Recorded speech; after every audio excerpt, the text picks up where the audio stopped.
नमस्कार। जनवादी गणराज्य चीन के संविधान की मुख्य विशेषताओं का अध्ययन करने के उपरांत अब हम चीन के संविधान में नागरिकों के लिए वर्णित मौलिक अधिकारों का अध्ययन करेंगे। चीनी नागरिक अपनी स्वतंत्रताओं और अधिकारों का प्रयोग इस प्रकार नहीं कर सकते कि राज्य, समाज या अन्य समुदाय के लिए या समूह के हित के लिए या दूसरे नागरिकों की स्वतंत्रताओं के लिए वो घातक हो जाए या उनका उल्लंघन होता हो। अधिकारों की समाजवादी अवधारणा की मान्यताओं पर चीन के नागरिकों के मौलिक अधिकार आधारित हैं। और ये जो मुख्य साम्यवादी अवधारणाएं हैं, इसमें पहली बात यह है कि किसी राजनीतिक समाज में अधिकार उस समाज की आर्थिक व्यवस्था द्वारा निर्धारित होते हैं। ऐसी पहली मान्यता है कि किसी राजनीतिक समाज में उस समाज की आर्थिक व्यवस्था के अनुसार अधिकारों का निर्धारण होता है। दूसरी बात कि राजनीतिक अधिकारों की अपेक्षा जो आर्थिक अधिकार हैं, इनका महत्व अधिक है।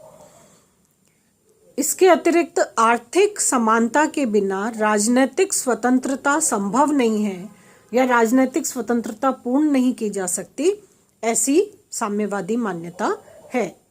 और जब समाज की आर्थिक व्यवस्था बदलती है तो आर्थिक व्यवस्था में जिस प्रकार का परिवर्तन आता है, उसी प्रकार का परिवर्तन जो है वो ओवरऑल या पूर्ण रूप में समाज की प्रत्येक व्यवस्था पर आता है।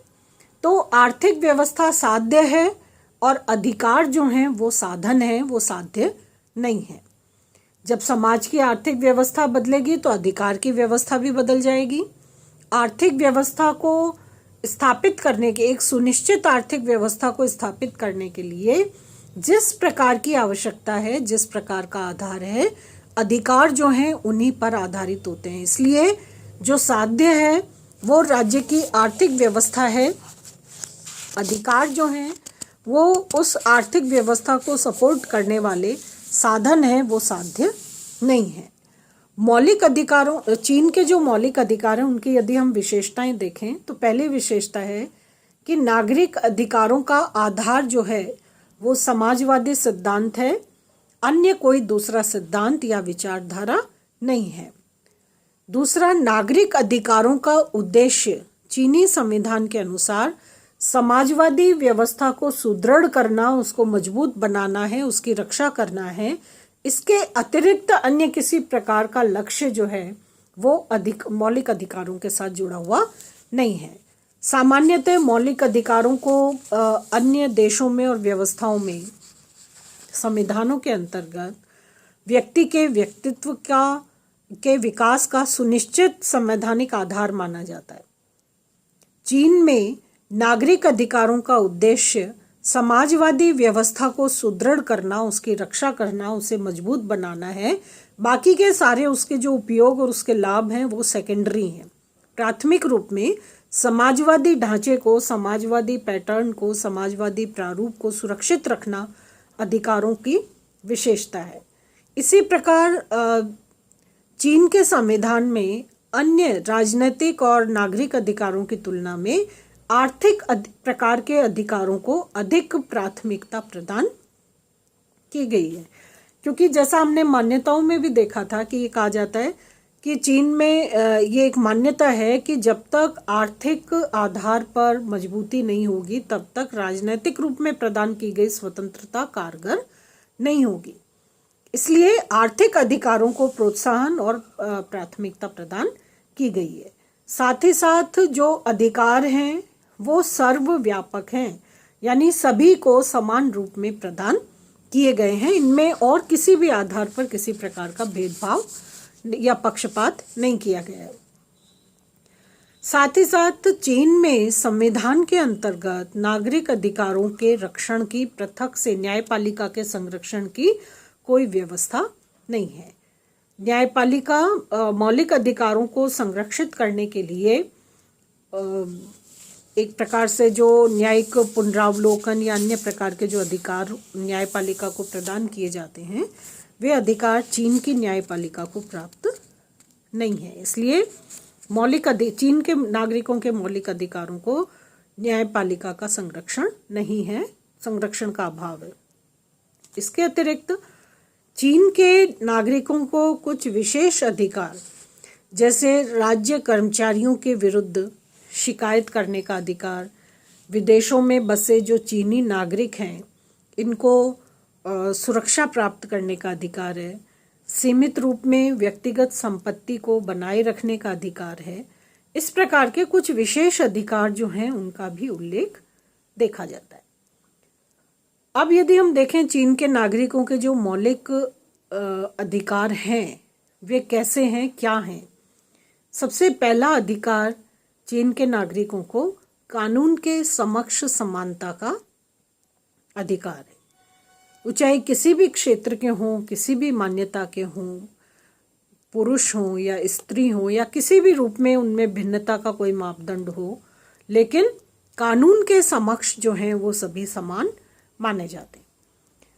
प्रत्येक चीनी नागरिक को मताधिकार का, मत देने का, चुनाव लड़ने का, चुनावी प्रक्रिया में शामिल होने का मौलिक अधिकार प्राप्त है।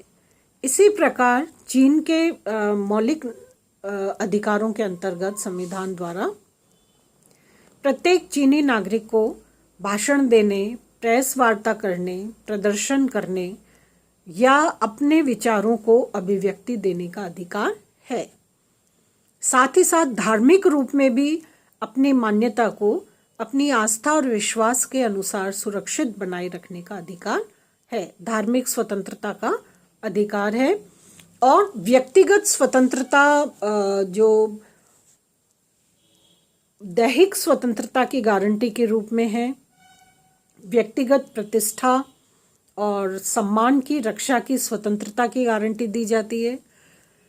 प्रत्येक चीनी नागरिक जो है वो कुछ तलाशी या किसी इकाई, सरकारी इकाई द्वारा कोई कानूनी आधार पर कोई प्रवेश या तलाशी आदि का कार्य, जांच का कार्य किया जा सकता है। अन्यथा मनमाने आधार पर किसी की भी व्यक्तिगत जो स्वतंत्रता है उसे बाधित करने का अधिकार किसी भी एजेंसी को या किसी भी इकाई को नहीं है।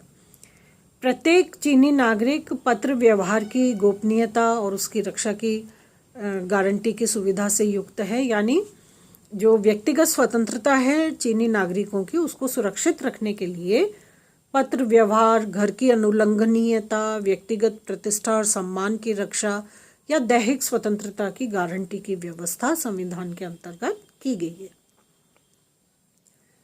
फिर चीन के नागरिकों को सुझाव देने का और किसी नीति का विरोध करने का, आलोचना करने का अधिकार भी है। साथ ही साथ प्रत्येक नागरिक को कार्य करने का कर्तव्यमय अधिकार है। यानी हर चीनी नागरिक का ये अधिकार है कि उसे रोजगार मिले या उसका आर्थिक अधिकार जो है वो उसे कार्य से जोड़ता है।